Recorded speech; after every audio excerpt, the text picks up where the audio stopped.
Réseau des sports vous présente le Stock Car à Saint-Eustache.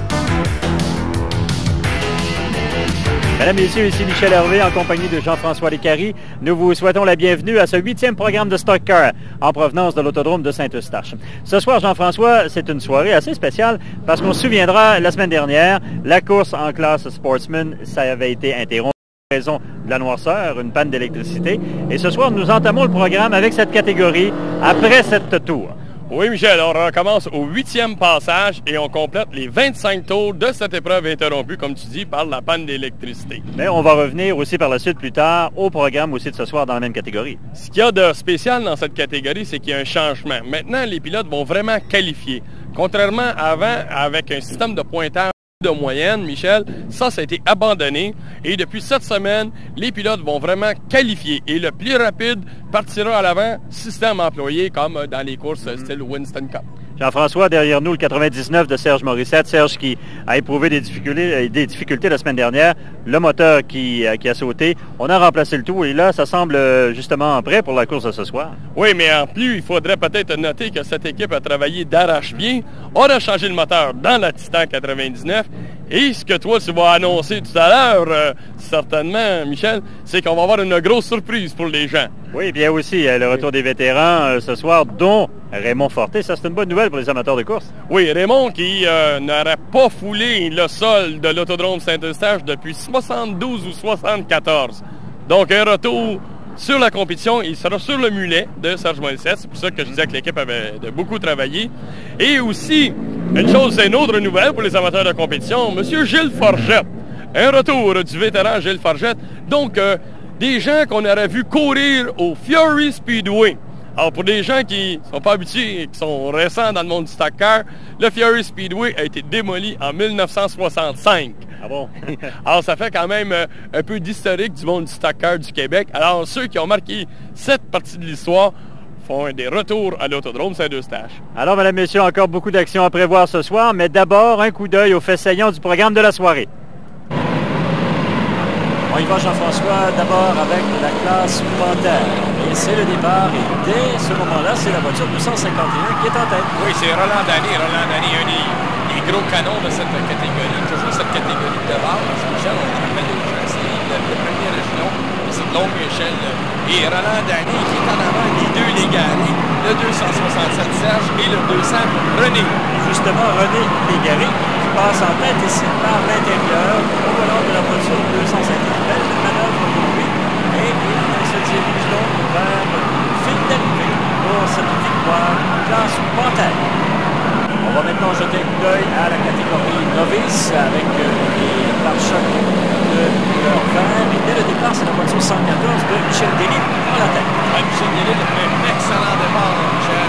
En canon, déjà pris la commande. Et Robert Tapping, le 180 qui suit juste derrière, est pris en chasse par la voiture numéro 159, c'est celle de Pierre Auger. Et là, on a le très beau duel que Christian Cloutier a offert à Michel Delisle pour la première position. Donc, encore deux tours à faire. Voiture 151, Christian Cloutier qui vient chercher la victoire ici. Et le signalant Stéphane Ouellet qui confirme cette victoire en classe ici. Du côté des amateurs. Et sur les amateurs, on voit Pierre Véraud et le 49 Claude Raymond lutter dans le premier virage. Et on a eu beaucoup d'action dans cette catégorie des pare-chocs jaunes. On a déjà la 47 de Réal Potvin qui est attaqué par la voiture numéro 9 d'Alain Dubois qui fonctionnait à la merveille Alain Dubois cette soirée. Donc, la voiture numéro 9 d'Alain Dubois qui domine actuellement cette épreuve de la classe amateur. Quand on voit maintenant Steve Georgiev qui tente de dépasser la voiture numéro 16 et Alain Dubois, lui, dans ce temps-là, qui signe la victoire. Alain Dubois qui avait besoin d'une victoire dans ce championnat. Prochaine soirée à l'Autodrome de Saint-Eustache, mesdames et messieurs, c'est la soirée de la dialétique, samedi à compter de 19h30. C'est donc un rendez-vous à tous et chacun amateurs de stock car. Du côté maintenant de la classe Sportsman. Voilà, on va compléter notre programme de la semaine dernière et dès le départ, les voitures de Camille Daigneault et de Jacques Demers qui se glissent en tête, mais c'est Daigneault qui prend l'avantage ici. Et oui. On sait qu'on est au 8e tour. La semaine passée, il y avait eu 7 tours à compléter. Il y avait eu cette fameuse panne d'électricité pour y revenir. Donc, on poursuit tout de suite cette première portion du Sportsman. Ben oui, Camille Daigneault qui, à ce moment-là, à la panne d'électricité, est en tête. Donc, on a repris les positions avec Jacques Demers qui était... Monsieur Morissette, Serge Morissette qui glisse à l'extérieur. Morissette qui avait éprouvé toutes sortes d'ennuis la semaine dernière, on s'en souvient, avec son moteur qui avait explosé. Du côté de cette semaine, il avait mis un nouveau moteur. C'était la première fois qu'il essayait. Il n'avait pas pu l'essayer en qualification et j'ai eu l'occasion de jaser avec lui. C'était son 3e moteur en 3 semaines. On fait une pause, mesdames et messieurs. On sera de retour tout de suite après.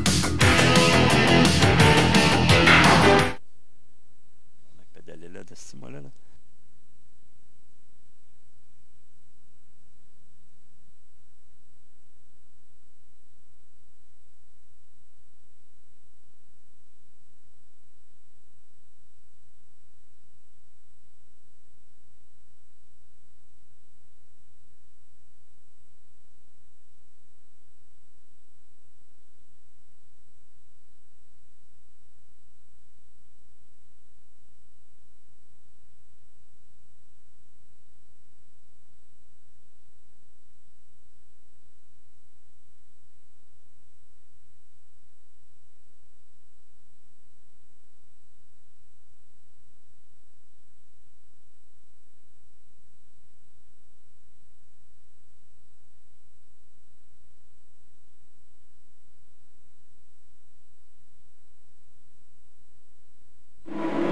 Reprenons l'action après ce drapeau jaune qui avait été sorti en raison du dérapage de Serge Morissette. Dès le départ, encore Demers et Daigneault qui sont côte à côte. Daigneault qui prend avantage sur Jacques Demers.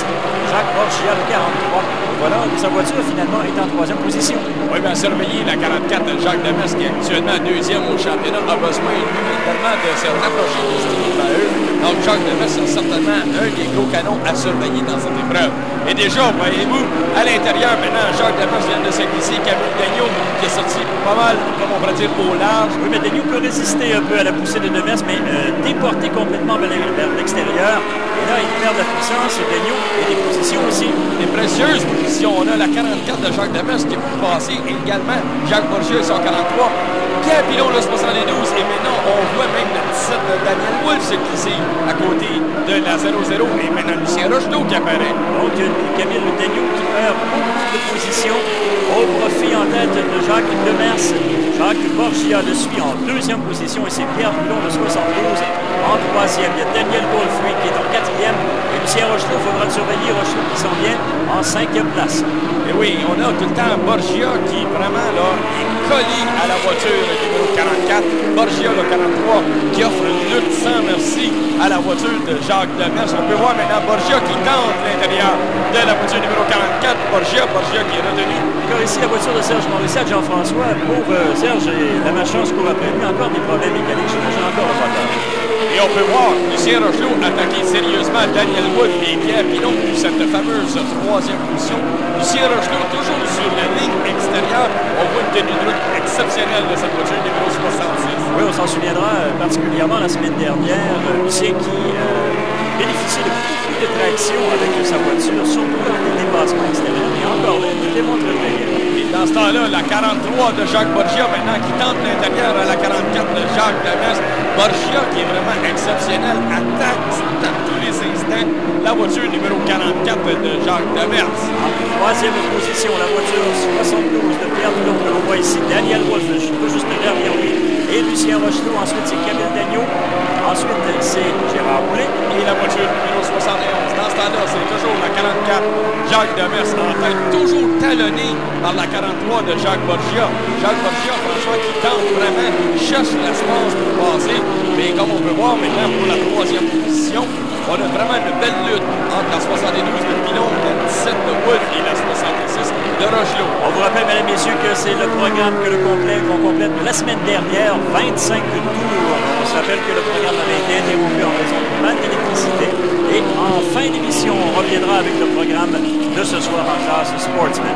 Une fois de plus, on peut voir la 43 de Jacques Borgia tenter de l'intérieur, mais toujours à l'accélération de la voiture 44 de Jacques Demers semble performer au maximum ce soir. Donc, une belle lutte entre ces deux pilotes aux voitures blanches, le 44 de Demers et le 43 de Borgia. Borgia, ça fait longtemps un petit peu, vous ne l'avez pas vu au volant de sa voiture. Oui, exactement, parce qu'on a deux pilotes. On a Michel Paquin et Jacques Borgia qui se partagent le volant de la voiture numéro 43. Et là, on peut voir également que la 43 également, on peut voir... Oh là là!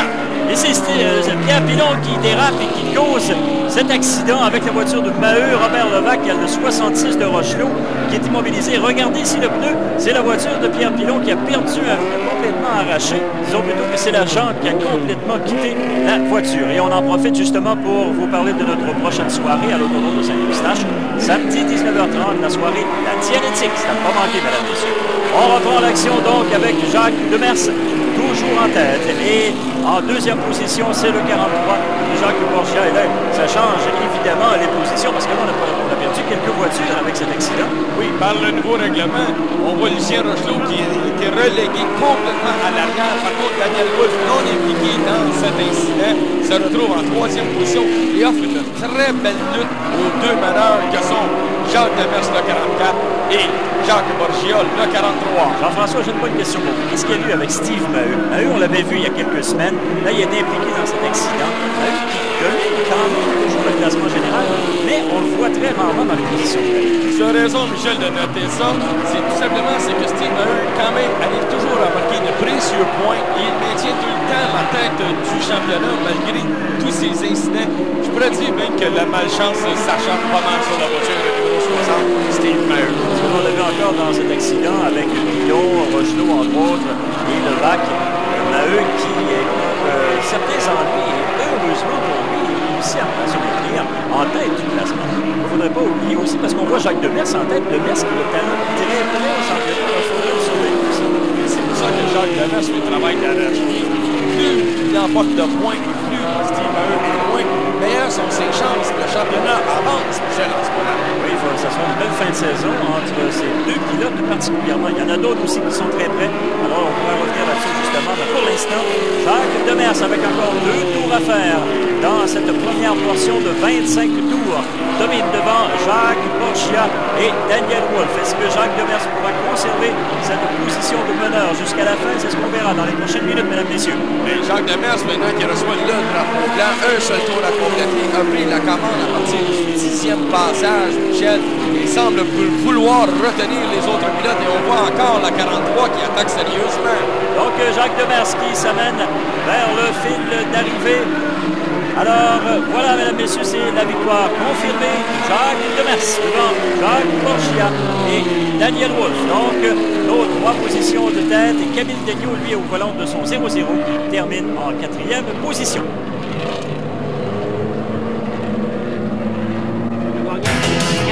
Mesdames et messieurs, après la pause, nous sommes de retour avec les Force 4 et Super 4.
Nous sommes de retour à l'autodrome de Saint-Eustache pour la course en catégorie Force 4. Oui, beaucoup de voitures dans cette catégorie. Et là, maintenant, on voit le dérapage de Glenn Renzinski qui s'en va prendre un bain bien embourbé avec sa voiture numéro 11. Et au coin, on voit la voiture numéro 17 du champion défendant André Ménard contre le Mirror Protector. Et c'est la victoire de Yves Beaulieu, la voiture numéro 9. Dans le temps qu'on voit notre ami Martin Santerre immobilisé contre le mur. Catégorie Super 4 maintenant, c'est le départ tout de suite de cette course immédiatement. En tête, c'est la voiture 75. Jacques Prévost avec sa Budweiser numéro 75. Toujours d'excellent départ pour ce pilote. Mais attention, comme à l'habitude, on a la voiture numéro 90, voiture de Lucien Campeau qui passe à l'attaque et... C'est confirmé. Voilà, vous avez bien vu, Jean-François, la voiture de Lucien Campeau qui décroche la victoire en catégorie Super 4 et qui assure sa première place au championnat de cette catégorie. On passe immédiatement à la classe production et tout de suite au départ, la voiture 29 de Sylvain Dionne. Oui, c'est Sylvain Dionne, lui, qui veut vraiment rattraper ses points perdus parce qu'il fait partie des 5 premiers dans l'ordre des meneurs dans cette catégorie au championnat. Et derrière lui, la voiture 122 de Jean Boisvert. Oui, ce pilote des Semaines Québec. Oh là là! Et à dérapage ici, voiture 38, Serge Etier qui réussit à éviter ce 38. Il y a aussi le 88 dans le coin qui part ici, la voiture blanche de Brigitte Langlois qui avait gagné la semaine dernière dans cette catégorie. Exactement. Et là, Martin Goulet, le 38 qui rapporte. On a vu aussi Danny Campeau qui lui avait fini deuxième derrière Brigitte Langlois, arracher sa roue contre la voiture numéro 38. Donc avec un tour à faire du côté production, c'est Sylvain Dionne qui va venir chercher la victoire au volant de la voiture 29. Et hop, ici, touché par le 82. Sylvain Boyer et on a Serge Etier qui termine son épreuve avec une collision nez à nez avec la voiture numéro 29. On passe tout de suite à la classe Sportsman de Jean-François, la finale de la soirée. Lucien Rochelot qui prend la tête tout de suite dans les premiers moments de cette épreuve. Daniel Wolf qui vient se glisser en deuxième place. Oui, Lucien Rochelot qui profite du nouveau règlement, Michel. Oui. On pourra profiter tout de suite justement, Jean-François, pour en parler. Oui, exactement. Là, Lucien Rochelot, c'est lui qui a été le vainqueur de la première course de qualification. Donc, Rochelot partait ce qu'on appelle pole position. Et à l'extérieur de lui partait la voiture numéro 2 de Guy Dumoulin. Mais attention, Guy Dumoulin a connu des problèmes mécaniques, donc ne s'est pas présenté en temps sur la ligne de départ et a été remplacé sur la première position de la deuxième ligne, soit ce qu'on appelle communément la pole position extérieure, par le 44 Jacques Demers. Et le 66, donc Lucien Rochelot qui profite de ce départ, toujours en tête avec Daniel Wolf à ses trousses. Et derrière, c'est la voiture 44 de Jacques Demers. Qu'est-ce qui a causé finalement ce changement de réglementation? C'est simple, Michel. On a préféré maintenant installer les voitures les plus rapides à l'avant. Donc, ça donne un spectacle beaucoup plus rapide. On peut voir vraiment la vitesse possible de ces pilotes-là. Comme on voit habituellement en course automobile. Exactement. Le plus rapide part à l'avant. Et aussi, ce que ça évite, c'est aussi beaucoup de collisions inutiles et beaucoup de dommages inutiles. Donc, on peut peut-être voir même que Lucien Rochelot, qui profite d'une piste claire en avant de lui, étirer quelque peu la meute de voitures qui le prend en charge. Et Daniel Wolf, lui, par contre, profite de cette situation-là et il peut quand même compétitionner vraiment. Je pense que c'est une décision très favorable, autant pour les pilotes que pour le spectacle, pour les amateurs de stock car, de sport automobile en général. Le vrai connaisseur va certainement apprécier davantage. Et comme là, on peut voir une très belle lutte pour la troisième position. J'allais dire Marcel Latreille qui nous avait permis de bons moments en début de saison. On l'avait pas vu beaucoup récemment et là, il commence à revenir de l'arrière. Livre une belle lutte pour Jacques Demers en troisième place. Donc, Marcel Latreille au volant de la voiture numéro 12. Oui, dans ce temps-là, on voit toujours la voiture numéro 66 de Lucien Rochelot qui maintenant se fait rattraper légèrement par la 17 de Daniel Wolf. Il ne faut pas s'imaginer que Rochelot a la vie sauve, comme on pourrait dire, dans cette compétition. Non, il se faisait grignoter seconde par-dessus seconde à chaque passage. On voit maintenant la 17 de Wolf et même déjà tout ce peloton se rapprocher rapidement. Et juste derrière Marcel Latreille, c'est Serge Morissette qui est revenu. Est-ce que Morissette pourra finalement compléter une épreuve, vu qu'il y a eu d'énormes problèmes avec ses moteurs au cours des récentes courses? Je ne veux pas me faire un prophète de malheur, mais on a vu beaucoup de fumée sortir des échappements de la voiture numéro 99.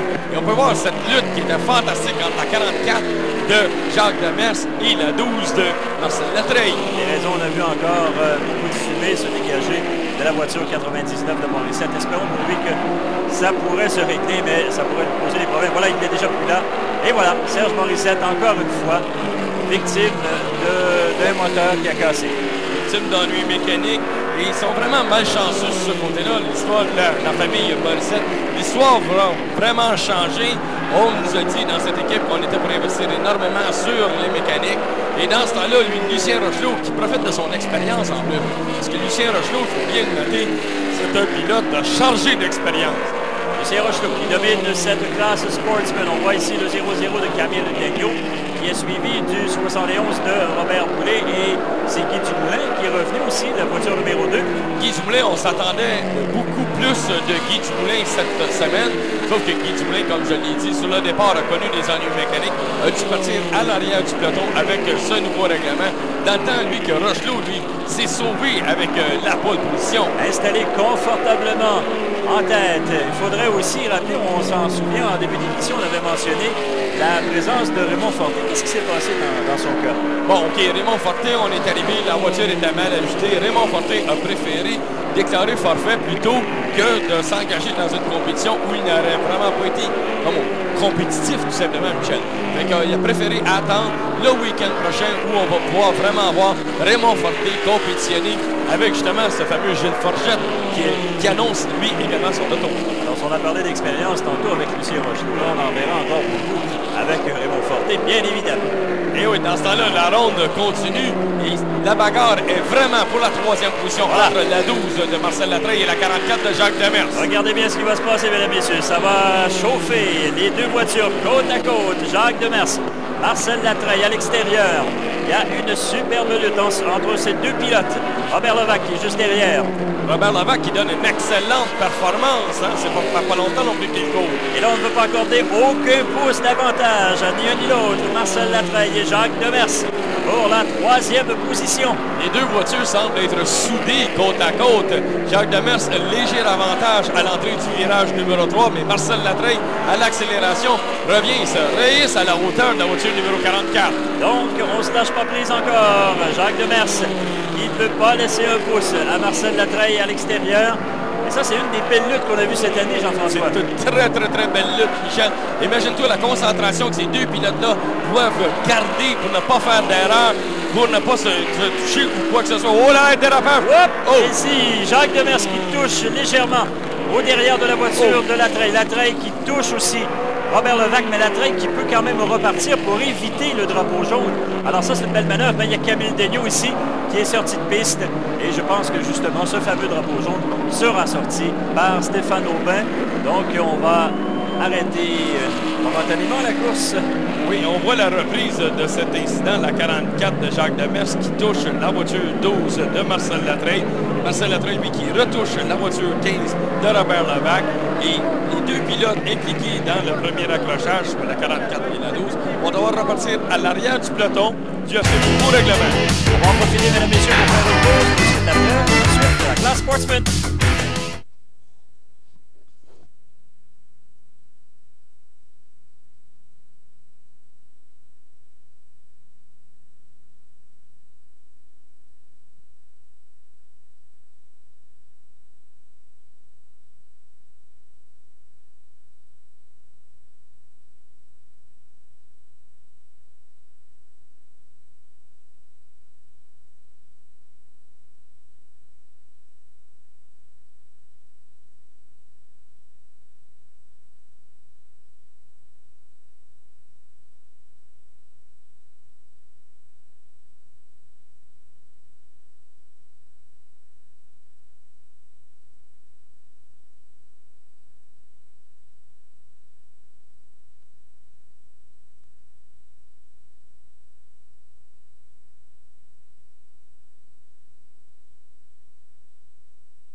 Nous reprenons l'action pour cette finale de la classe Sportsman avec en tête toujours Lucien Rochelot.